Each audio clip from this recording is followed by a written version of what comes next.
దూత media, power of news. చాలా మంది రోజు గంటల తరబడి కష్టపడతారు, శరీరం కమిలిపోయేలా పనిచేస్తారు. కానీ వాళ్ళు ఆశించిన ఫలితాలు మాత్రం రావు. ఎందుకలా జరుగుతుంది? ఆ ప్రశ్నకు ఆచార్య చాణక్యుడు తన నీతి శాస్త్రంలో సమాధానమిచ్చాడు. కేవలం కష్టపడితే సరిపోదు. సరైన దారి, తెలివైన ఆలోచనలు, సరైన సమయంలో చేసే ప్రయత్నాలు, ఓర్పు, మంచి సాంగత్యం ఇవన్నీ కలిసి ఒకటైనప్పుడే విజయం సాధ్యమవుతుంది. ఈ విషయాలను ఒక్కొక్కటిగా సులభంగా లోతుగా చూద్దాం. ముందుగా సరైన దారి గురించి మాట్లాడుకుందాం. నువ్వెంత కష్టపడినా నువ్వు నడిచే దారి సరైంది కాకపోతే ఫలితం దక్కదు. అర్థమయ్యేలా ఒక ఉదాహరణ చెబుతాను. ఒక రైతు మంచి విత్తనాలను సేకరించి వాటిని బంజరు భూమిలో వేస్తే ఏం జరుగుతుంది? ఎంత కష్టపడినా మొక్కలు పెరగవు, పంట రాదు. అలాగే నువ్వు చేసే పని గురించి సరైన అవగాహన లేకపోతే, దాని గురించి లోతుగా తెలుసుకోకుండా శ్రమిస్తే ఆ కష్టం వృధా అవుతుంది. ఏ పని మొదలు పెట్టినా ముందు దాని గురించి పూర్తిగా అర్థం చేసుకో. ఆ పని నిన్ను నీ లక్ష్యం వైపు తీసుకువెళ్తుందా? ఆ దారి సరైనదేనా? ఈ ప్రశ్నలకు సమాధానం దొరికాకనే ముందడుగు వేయి. ఒక విద్యార్థి రాత్రింబవళ్లు చదువుకున్నా సిలబస్ కు సంబంధం లేని పుస్తకాలు చదివితే పరీక్షలో పాస్ అవుతాడా? అందుకే సరైన దిశలో ప్రయత్నం చేయటం చాలా కీలకం. తర్వాత తెలివితేటల గురించి మాట్లాడుకోవాలి. కేవలం శారీరక శ్రమ చేస్తే సరిపోదు, మెదడుని కూడా వాడాలి. జ్ఞానం లేని కష్టం అసంపూర్ణం అని చాణక్యుడు చెప్పాడు. ఎలాగంటే, ఒక వ్యాపారి తన వ్యాపారంలో లాభం సంపాదించాలంటే కేవలం రోజు షాప్ తెరిచి కూర్చోవటం కాదు, మార్కెట్ ట్రెండ్స్ అర్థం చేసుకోవాలి. కస్టమర్లకు ఏం కావాలో తెలుసుకోవాలి. సరైన నిర్ణయాలు తీసుకోవాలి. తెలివిగా ఆలోచించి సమాచారాన్ని సరిగ్గా వాడుకుంటే చిన్న ప్రయత్నమైనా భారీ ఫలితాలనిస్తుంది. ఒక కార్మికుడు రోజంతా శ్రమిస్తాడు, కానీ తెలివిగా ఆ పనిని ఎలా సులభతరం చేయాలో ఆలోచిస్తే తక్కువ సమయంలో ఎక్కువ ఫలితం పొందొచ్చు. అందుకే నీ పనిలో జ్ఞానాన్ని, విచక్షణను కలపటం ఎంతో అవసరం.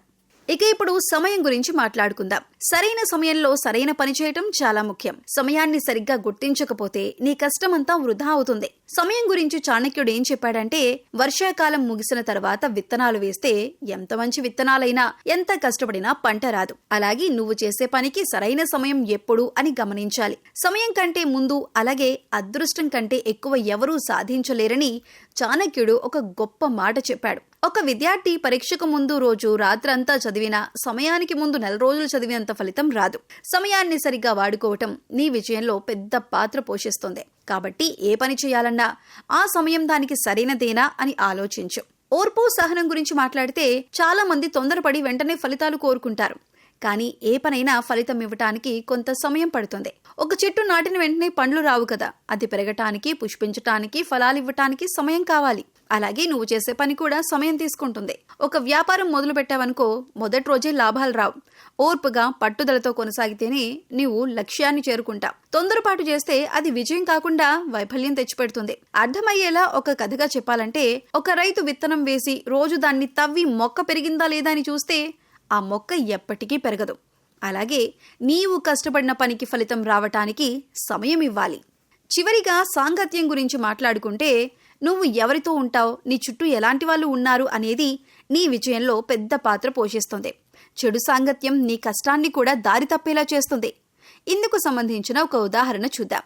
నువ్వు ఒక పెద్ద ప్రాజెక్ట్ చేయాలని నిర్ణయించావనుకో, నీ స్నేహితులు నిన్ను నిరుత్సాహపరుస్తూ నీ ఆలోచనలు తప్పని చెబుతూ ఉంటే నువ్వు ఆ పనిని సరిగ్గా చేయలేవు. అలాంటి వాళ్ళు నీ ఆత్మవిశ్వాసాన్ని దెబ్బతీస్తారు. అందుకే చాణక్యుడు మంచి సాంగత్యం ఎంచుకోమని చెప్పాడు. నీ లక్ష్యాలను అర్థం చేసుకుని నిన్ను ప్రోత్సహించే, సరైన సలహాలు ఇచ్చే వాళ్లతో ఉండు. అలాంటి వాళ్ళు నీ ప్రయత్నాలకు బలాన్నిస్తారు. ఒక చిన్న ఉపమానం చెప్పాలంటే, ఒక మంచి చెట్టు పక్కన ఉండే మొక్కలు కూడా బాగా పెరుగుతాయి, కానీ విషపూరితమైన చెట్టు పక్కన ఏ మొక్క పెరగదు.